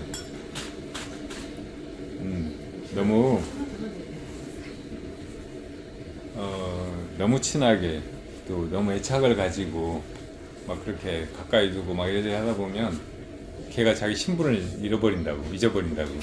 얘는 안 잊어버려. 요번에 내가 아주 감동한 개가 한 마리 있었거든요. 저 관음사의 도관 스님 절에 갔더니 개를 한 마리 키우고 계시더라고요. 진도의 군수가 스님을 존경해서 보내드렸대요. 처음에는 이제 번체반체하고 했더니 공양주 보살님이 거기 사무실 보살님이 이제 돌보고 길렀는데 스님 일부러 이제 차갑게 하고 막 방치했더니 스님에 대한 반감을 가지고 이래저래 뭘 잡아다가 막 피투성이고 만들어서 방 앞에다 들어놓고 막 그래서 나중에 이제 좀 잘해줘야 되겠다 하고 마음을 바꾸시고 하나하나 막 해주면서 이제 가르쳤대요. 그러니까 지금은 이제 앉아가면 앉고 먹을 걸 코앞에다 대면서 기다려 하면 딴 데 와요. 앉아가면 앉고 엎드려 하면 엎드리고 굴러 하면 굴르고 그 정도까지 됐더라고요. 그러니까 걔가 다른 말은 들을 수 있지만 이거 먹을 거 코앞에다 대주면서 기다려 하면 기다리긴 되게 어렵거든요. 얘는 기다려. 그래서 걔는 기다리더라고. 그래서 얘는 예의를 안다 그랬어요 제가. 사람이니까 예의를 가지잖아요 보통. 동물들은 그게 이제 진짜 그런 품성이 자라나 가지고 자기가 예를 갖추는 게 아니고 그렇게 이제 훈련된 거예요. 그렇게 해야 나중에 보상받는다는 거를 이제 계속 반복 학습을 통해서 완전히 안에 이제 그 길이 들여져 가지고 그런 이제 기제가 안에 생겨 가지고 기다리라고 하면 그냥 기다리게 된다고. 기다려야 된다는 거를 이제 속에 그냥 기계적으로 주입이 돼 가지고 그렇게 반응하게 된 거예요. 물론 걔한테도 불성이 있고 언젠가는 걔도 사람으로 태어날 수도 있고 성불도 하고 그러겠죠. 그렇지만은 지금은 걔의 업을 가지고 있고 걔의 모습을 하고 있고 그러니까 걔처럼 살아야 돼. 그 걔를 막 사람 취급하고 막 손에 지난번에 봉화에서 공연관에서 밥 먹고 있는데 어떤 보살님이 걔를 안고 돌아다니다가 밥상위로 걔를 안고 자기 밥그릇 밑에 들고 이래저래서 내가 소리를 질렀거든요. 저는 그러지 않아요. 예의는 있어요. 그렇게 주인이 예의가 없으면 걔를 버릇없이 기르게 되고 걔가 아니게 만들게 되잖아요. 그러니까 그러면 안 된다고. 이제 그 도반 스님이 그렇게 하시는 걸 보고 나도 느낀 바가 있긴 했어요. 이렇게 그 사무실 보살님이 특별하게 어디서 닭 가슴살을 구해다가 그걸 이렇게 제일 좋은 고기라면서요. 그걸 이렇게 손으로 다 발라가지고 우유랑 뭐 사료랑 이런 거 이렇게 배합을 잘 해가지고 최상의 음식을 주시더라고. 걔가 그 스님에 대한 어떤 감사함이 완전히 그냥 사무치게 쩔어 있더라고. 그리고 이제 나도 스님이어서 그런지 굉장히 걔가 좋아해요. 다른 데서도 가끔 이제 그런 걔들을 만나긴 했는데 정말 각별하게 그런 태도를 보이고 눈빛이 내가 사진 찍어 놓은 것도 있는데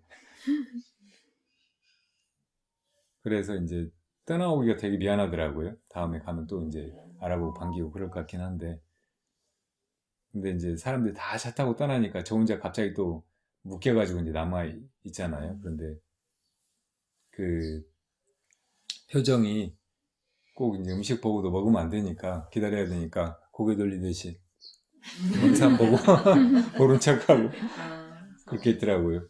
그러니까 더 쓸쓸해 보이더라고요. 근데 그게 걔 인생이에요. 견생이죠. 그러니까 그렇게 살아야지 그냥 뭐 안타까워가지고 여기저기 데리고 다니고 항상 품에 안고 다니고 자기 부모한테 한 거 이상한 거로 막 온갖 효도를 걔한테 다 하고 나중에 늙으면 막 병원에 데리고 다니고 치매 걸렸다고 막 밥 이렇게 떠넣어주고 저렇게 떠넣어주고 다 챙겨주고 막 그렇게 하면은 뭐 공덕은 조금 되겠죠. 그렇지만은 이렇게 동물을 학대하는 것보단 낫겠죠. 그렇지만 그럴 정성을 사람한테 쏟고 자기 부모님이나 자식이나 친구나 또 무연한 이웃들한테 쏟고 살아야 사람이 사람다워진다. 그 사람이 달라져야 이 세상이 달라져요. 동물들 바꿔가지고 이 세상이 좋은 세상이 되지가 않는다.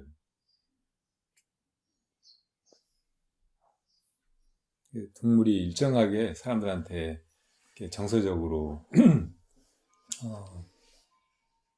치유를 하는 힘이 있잖아요. 그 개들 보면 어떻게 그렇게 사람을 그냥 무작정 좋아하는지, 절대적으로 좋아하는지, 어떻게 그렇게 헌신적으로 좋아하는지 놀랄 지경이라고. 사람은 그렇게 못할 텐데. 제가 어릴 때 집에 그 시골 집집마다 개를 키우잖아요. 근데 뭐 어린 애들이니까 다 개 좋아하죠. 개를 귀여워하고. 그러니까 개가 막 따르고. 어디 그 소 풀베러 가가지고 들판에서 이제 낯들고 이렇게 꼴망태 들고 가는데 걔가 나를 보고 전속력으로 달려왔어요. 뒤에서 달려와서 내 앞에 나타나려고 지나가다가 낯에 베어버렸어요. 이거. 피가 막 뚝뚝 떨어지는데도 그냥 반가워서 어쩔 줄 모르는 거예요. 그러니까 그 걔 마음이 너무 막 가슴을 내는 것 같이 아프게 느껴지더라고. 도대체 어떻게 그렇게 생겨먹었을까?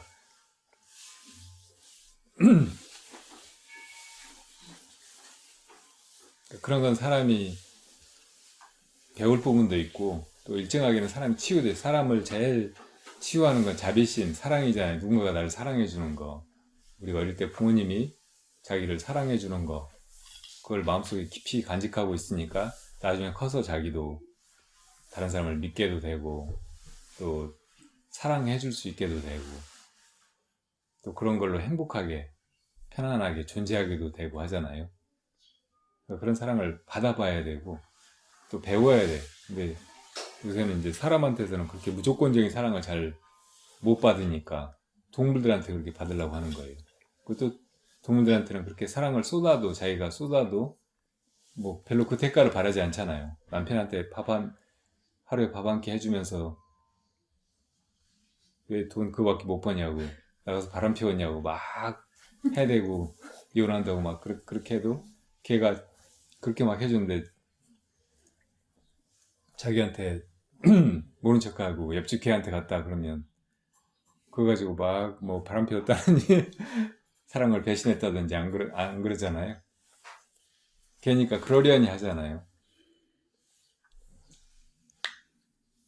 그러니까 이제 어떻게 보면 그 사랑하기가 좋죠. 만만하죠.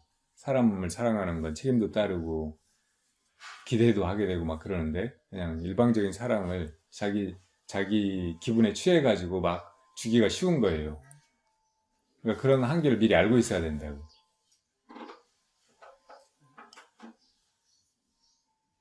정말 사랑하기 힘든 것도 사랑하고, 분별 없이 사랑하고, 아무 대가를 바라지 않고 사랑하고, 무조건적으로 사랑하고, 애착하는 것이 아니라 진심으로 사랑하고, 그런 애증을 초월해서 자비심으로 나아가고, 이렇게 하는 것이 우리의 마음 공부라면, 동물을 사랑하는 것은 어떤 한계가 분명히 있어요.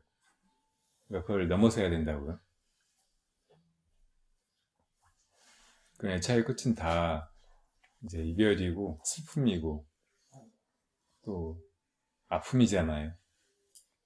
뭐 그렇게 빠져 살겠다면 할 수 없지만 거기서 벗어날 수 있는 길이 있고, 그 길로 가려고 우리가 불문에 들어왔다면, 너무 그런 일방적인 사랑, 더 높은 차원으로 발전하지 못하는 그런 사랑, 여기 빠져 있어서는 안 된다고.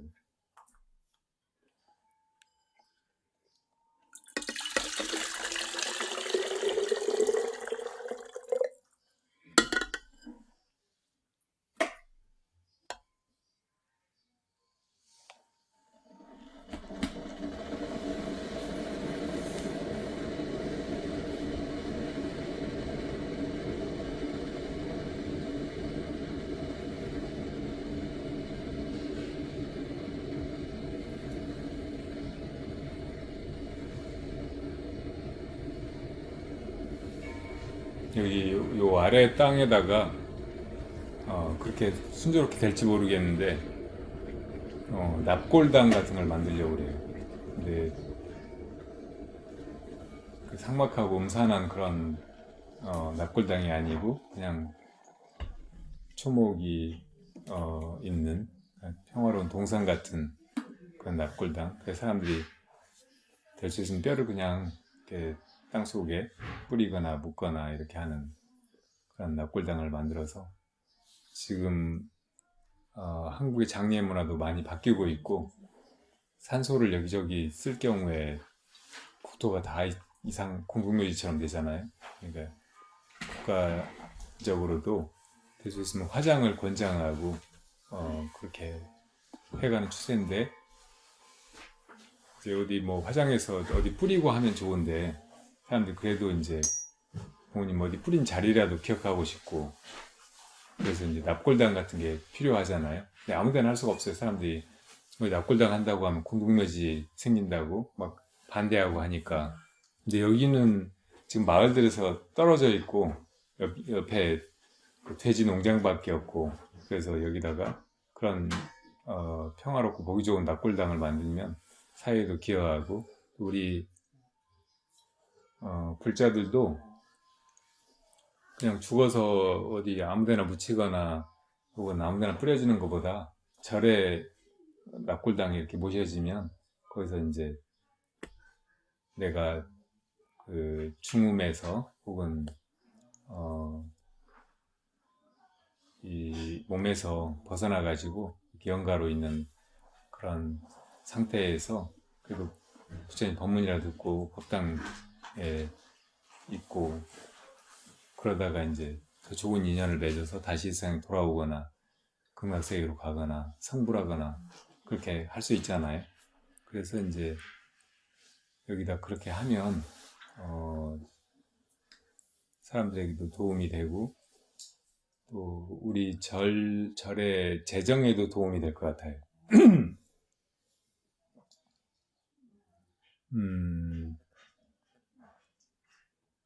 그리고 이제 그 돈이 생기면 다 내가 가지려고.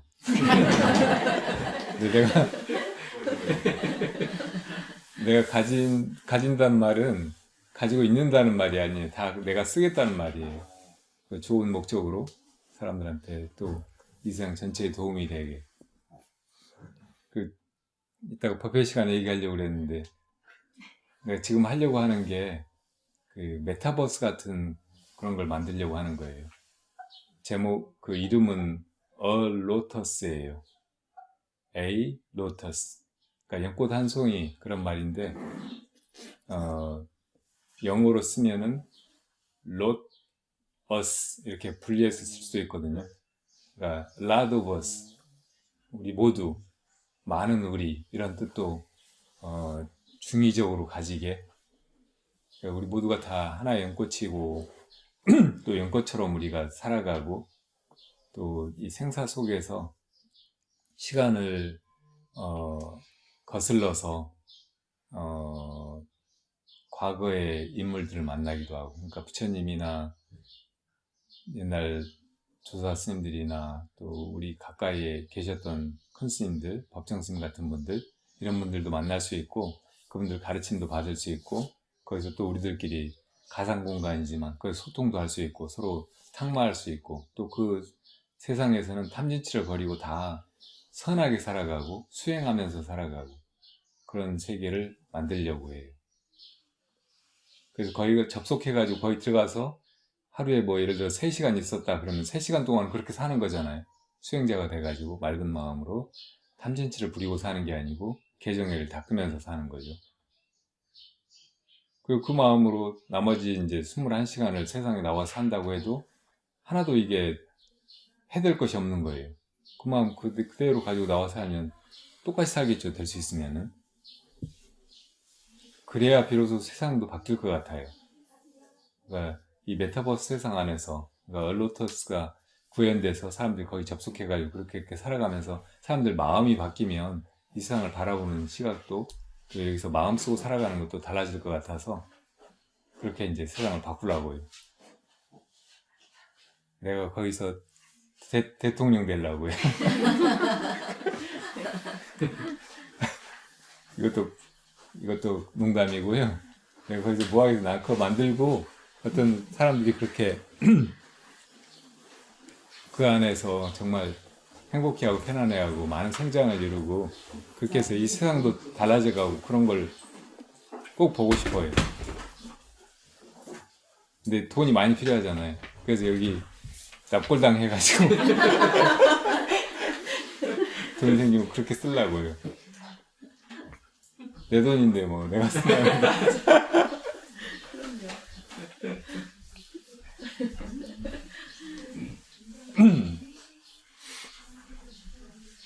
근데 이런 얘기 어디 가서 하지 마세요. 나보고 미쳤다고 할 거예요.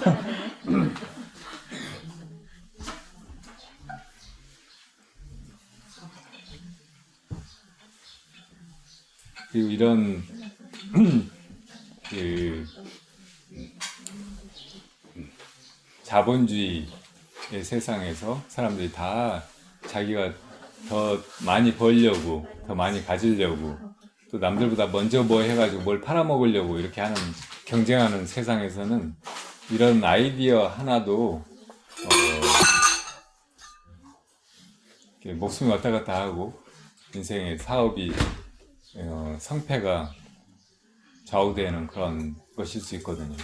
그러니까 이런 얘기 누구 어디에 하면은 이제 뭐 다른 종교단체에서 그 비슷한 걸 만들거나 뭐 혹은 이제 무슨 게임이나 이런 거 개발하는 사람들이 이런 거 만들어가지고 또 이상한 쪽으로 이용해가지고 사람들 또 막 그 속에 미쳐가지고 엉뚱한 짓 하게 만들고 그걸로 돈 벌고 그렇게 악용할 수 있거든요. 그러니까 이런 얘기 하지 말아주세요. 근데 이거 꼭 구현해야 될 것 같아.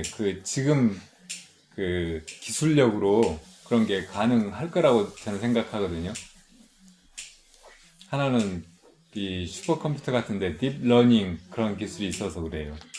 그러니까 우리가 초등학교 들어가서부터 대학원까지 배우는 거 그거를 슈퍼컴퓨터가 16초 만에 다 배워버린대요. 우리는 다 배워가지고 다 잊어버리잖아요.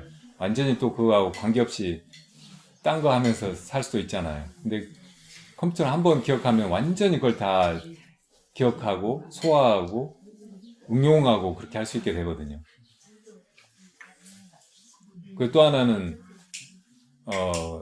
가상 인물을 만들어낼 수가 있어요. 예를 들어 오바마가 뭐 연설하는 거를 만들어내는데 그런 동영상이 있더라고. 4개의 오바마 연설이 있어요. 각각 다른 말하고 다른 표정으로 다른 제스처로 이렇게 하는데 이 중에 하나는 진짜 오바마인데 나머지 3개는 AI로 만든 거라는 거예요. 그 구분해라고 해서 아무리 봐도 차이를 모르겠어요. 근데 나중에 답은 넷 다 가짜야. 넷 다 AI가 한 거예요. 이게 무슨 말이에요?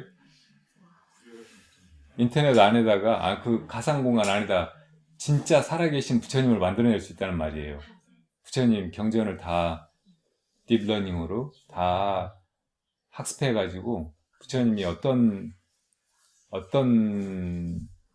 분인지를, 어떤 안목을 가지고 어떤 마음을 가지고 어떻게 말하고 뭘 가르치고 어떻게 사셨던 분인지 완전히 구현해낼 수 있는 기술이 지금 있다는 말이거든요.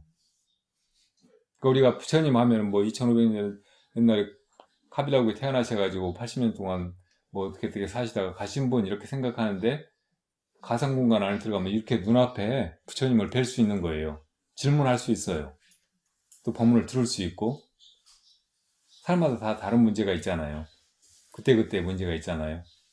그때그때 아픔이 있다고. 그걸 부처님한테 가서 얘기하면 그것보다 더 좋은 대답 뭘 어디서 들을 수 있겠어요?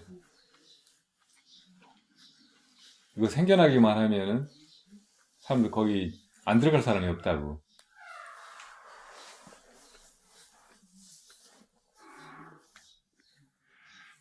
이렇게 막 엉터리 스승들한테 이 소리 듣고 저 소리 듣고 뭐 이건가 저건가 아이 또 실망 또 딴 분 찾아봐야지 막 이렇게 다닐 수도 없어요.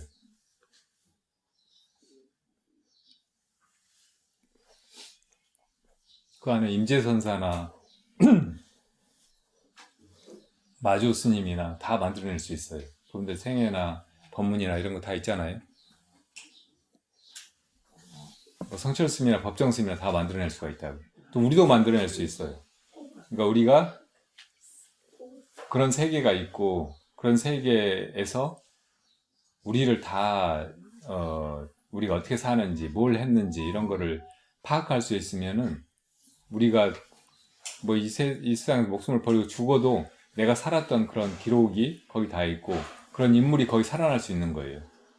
부처님이 그렇게 살아나듯이. 만약에 그런 세계가 펼쳐지고 우리가 나중에 그렇게 기록되고 그렇게 뒷사람들한테 평가되고 어떤 때는 사람들에게 어떤 가르침이 되고 어떤 때는 타산지석이 되고 그럴 거라는 걸 알면 이 세상도 함부로 살진 않을 거라고.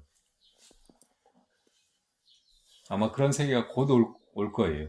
근데 이런 거를 막 이런 뭐 게임 산업 개발자들이라든지 뭐 또는 엉터리 음모를 가지고 이 세상을 지배하려고 하는 그런 세력들한테 이 키를 맡겨두면 안 될 것 같아.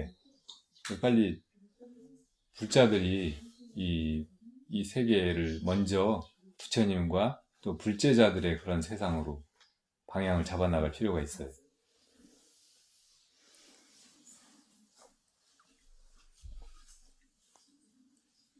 죄송합니다.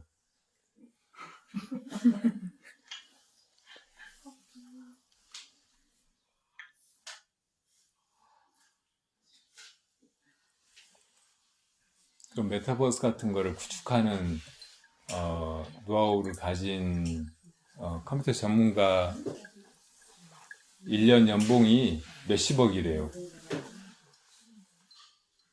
그 돈이 없으면 못 하잖아요. 뭐 기술력이 있다고 해도. 그래서 내가 돈을 벌어야 되겠어요. 근데 듣자니까 어디 뭐 납골당에서는 그 납골당 뭐에서 나오는 수익을 두고 막 칼부림이 나오고 그랬대요. 수입이 막 조단위여서 그랬대요. 1조 원 있으면 할 것 같잖아요. 할 수 있을 것 같잖아요. 그죠? 그러니까 이 세상이 너무 답답하고 살기 힘들다고 생각하면 빨리 암 걸려서 죽어요. 죽어가 여기 납골당에 자기 재산 다 털어가지고 묻히라고. 그럼 세상이 기회하는 거예요. 오늘 제 농담이 너무 막 자꾸 도를 넘어가 죄송합니다. 그리고 할 수 있는 사람은 발심해요. 아, 우리가 이래서 사는구나. 이게 다 마음속의 세상이로구나. 내 마음 어떻게 쓰느냐에 따라서 이 인생이 부처님 인생이 될 수도 있고 마군이나 짐승의 세계가 될 수 있고 그렇다는 걸 알고 내 마음 내가 주인이 돼가지고 다른 방향으로 나가게 하자고요.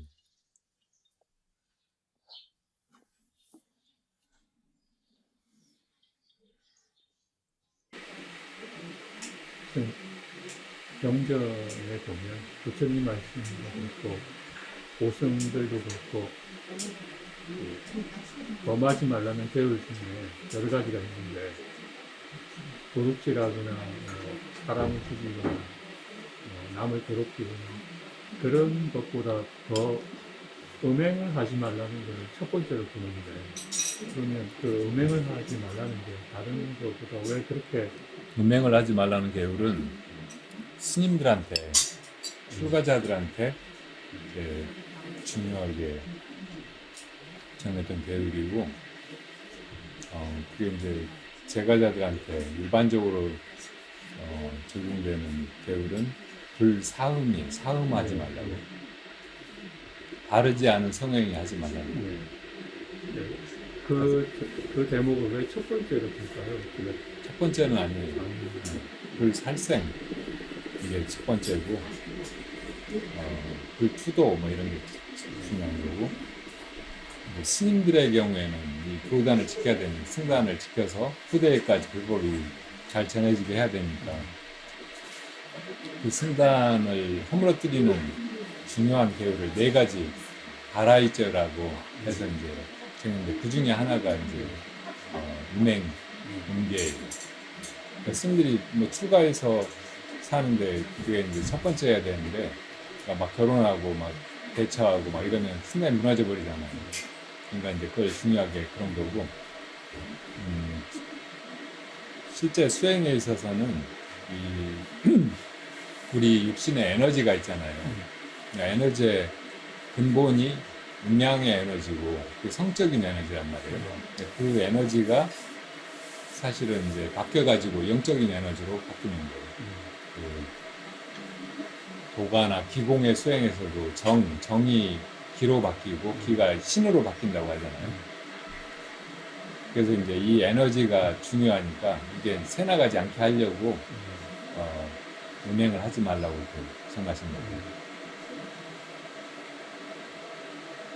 그렇게 이 에너지가 길을 잘 찾아가지고 이제 상승하고 영적으로 바뀌어야 이게 이제 이 반야의 지혜가 됩니다. 그러니까 개정해 이 순서대로 돼가니까 마음이 그렇게 이제 자꾸 그 성적인 욕망으로 흘러가면은 굉장히 어지러워지고 타락하고 이제 저급해지고 그러니까 이제 이 에너지가 새나가지 않도록 우선 막아야 되니까 그걸 운행을 하지 말라는 거고 또 이게 이제 수행으로 바뀌어야 고요한 상태 그렇게 이제 갈망으로 막 내닫는 게 아니고 안으로 돌아와서 이제 자기 존재에 자족하는 그런 상태로 돌아가야 고요해지고 그 상태에서 이제 자기 지혜가 바라니까 그래서 이제 그 음행을 중요하게 배울에 두신 측면이 또 있어요. 근데 밖에서 결혼해서 살고 이제 제가자로 살고 할 때는 뭐 그게 이제 승단 자체에 직접적인 영향을 미치는 건 아니니까 굳이 막 그 성욕을 절제하고 완전히 음행을 끊고 막 이렇게 할 필요는 없거든요. 실제로 제 경험으로도 또 이제 주변의 사례를 봐도 꼭 그 음행을 안 해야만 수행이 된다든지 깨달음을 이룬다든지 그런 건 아닌 것 같아요. 그래서 부처님도 이제 완전히 다른 생애를 보여주실 수도 있었는데 결혼해서 애까지 낳고 출가하신 거예요.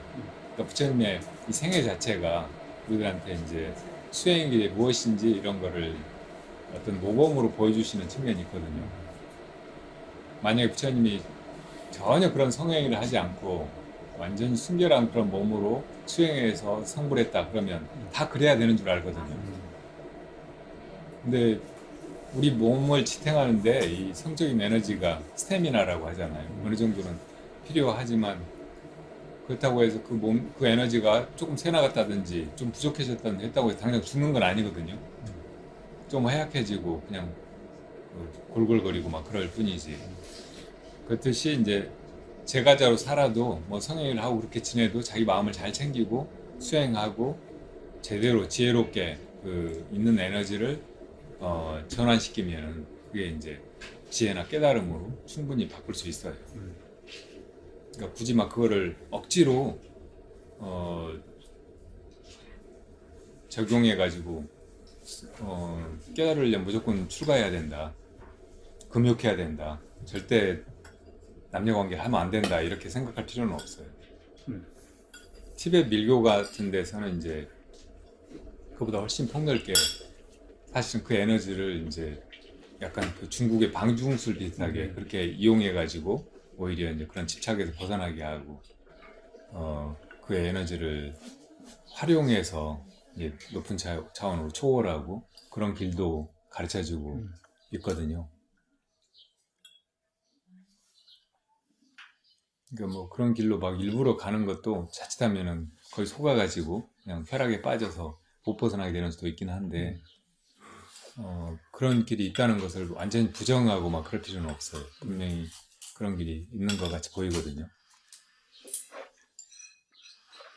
그리고 요즘 와서도 이제 성에 대해서 사람들이 의식이 많이 깨어나고 그래서 이거를 이제 막 비밀로 치부한다든지 사람들한테 드러내면 안 되는 그런 부끄러운 것으로 막 묻어둔다든지 그러지 않게 됐잖아요.